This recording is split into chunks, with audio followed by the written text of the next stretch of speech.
Assalamualaikum warahmatullahi wabarakatuh. Tausiah duha kali ini akan membahas salah satu pahlawan Islam yang bernama Muhammad Al-Fatih, sang penakluk Konstantinopel. Konstantinopel adalah sebuah nama kota yang sekarang dikenal dengan Istanbul, letaknya di negara Turki. Ada dua hadis Rasulullah Shallallahu Alaihi Wasallam tentang Konstantinopel. Dari Abdullah bin Amr bin Al-As berkata, saat kami dengan menulis di sekeliling Rasulullah Shallallahu Alaihi Wasallam, tiba-tiba beliau ditanya tentang kota manakah dari kedua kota yang akan dibebaskan terlebih dahulu, Konstantinopel atau Roma. Maka Rasulullah Shallallahu Alaihi Wasallam menjawab, kota Heraklius akan dibebaskan terlebih dahulu. Maksudnya adalah Konstantinopel. Hadis riwayat Ahmad. Dalam sebuah kesempatan yang lain, Rasulullah Shallallahu Alaihi Wasallam bersabda, Konstantinopel benar-benar akan ditaklukkan. Sebaik-baik amir atau khalifah adalah amir atau khalifah yang memimpin penaklukannya. Dan sebaik-baik tentara adalah tentara yang menaklukkannya. Hadis riwayat Bukhari, Ahmad, dan Al-Hakim. Kita mengenal dulu biografi Muhammad Al-Fatih. Muhammad Al-Fatih lahir pada 30 Maret 1432 Masehi di Edirne, ibu kota dinasti Utsmaniyah. Terlahir dengan nama Muhammad II atau Mehmet Sani dalam bahasa Turki. Ayahnya adalah Sultan Murad II dan ibunya bernama Huma Hatun. Gelar Al-Fatih artinya sang penakluk. Gelar lain yang disematkan padanya adalah Abi Al-Futuh dan Abi Al-Khairat. Karakter pemimpin Muhammad Al-Fatih. Yang pertama, mendapatkan pendidikan yang cukup baik dari orang tua.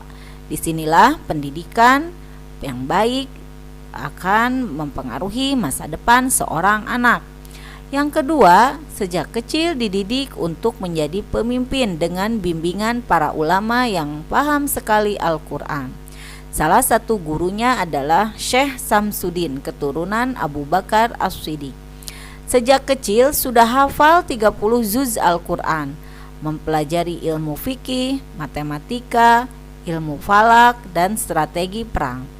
Semenjak balik tidak sekalipun meninggalkan sholat tahajud, sholat fardu, dan rawatib. Diangkat menjadi sultan sejak usia 12 tahun dan beliau menguasai beberapa bahasa diantaranya Turki, Persia, Arab, Yunani, dan Latin. Muhammad Al-Fatih mengguncang Konstantinopel. Beliau menaklukkan Konstantinopel di usia 21 tahun. Konstantinopel ditaklukkan pada 20 Jumadil Awal 857 Hijriah atau 28 Mei 1453 Masehi. Beliau menyiapkan 4 juta tentara untuk mengepung wilayah Konstantinopel dari darat dan laut. Pengepungan terjadi selama 50 hari.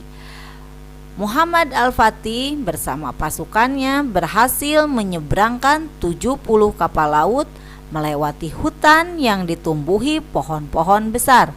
Selama 1 malam pasukannya menembangi pohon yang merintangi perjalanan.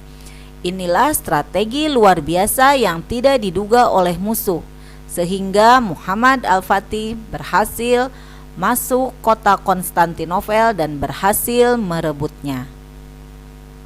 4. Peradaban yang dibangun. Muhammad Al-Fatih berkuasa kurang lebih 30 tahun dan selama berkuasa telah membangun 300 masjid, 57 sekolah, dan 59 tempat pemandian di berbagai wilayah Utsmani.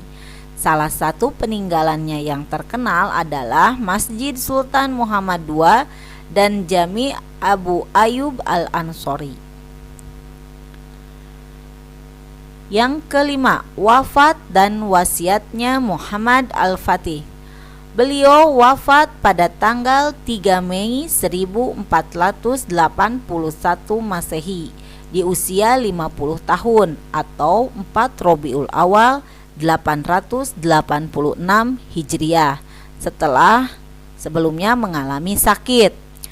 Wasiatnya kepada keluarga, khususnya pada putranya dan penerus tahtanya Sultan Bayazid II, yaitu yang pertama, dekat dengan ulama. Yang kedua, berbuat adil. Yang ketiga, tidak tertipu dengan harta. Yang keempat, menjaga agama untuk pribadi, masyarakat, dan kerajaan. Hendaknya wasiatnya ini menjadi wasiat juga buat kita. Manakala kita hidup hari ini tentu harus dekat dengan ulama, berbuat adil, dan tidak tertipu dengan harta, juga menjaga agama bagi diri kita sendiri, bagi masyarakat, dan bagi negara kita. Demikianlah sekelumit kisah tentang Muhammad Al-Fatih. Sejarah Muhammad Al-Fatih bukan hanya untuk dikenang, tapi untuk diulang oleh kita generasi milenial. Apanya yang diulang? Apa yang harus kita taklukkan? Taklukkanlah hawa nafsu diri kita sendiri yang suka menghalangi kita untuk berbuat baik. Jadilah pemberani, tekunlah belajar, dan jangan tinggalkan sholat tahajud. Selama kita mampu melakukannya, maka sebisa mungkin kita melakukan sholat tahajud. Karena kemenangan itu hanya akan diperoleh oleh orang-orang yang dekat dengan Allah. Demikianlah yang bisa Ibu sampaikan. Terima kasih atas perhatiannya. Semoga bermanfaat. Wassalamualaikum warahmatullahi wabarakatuh.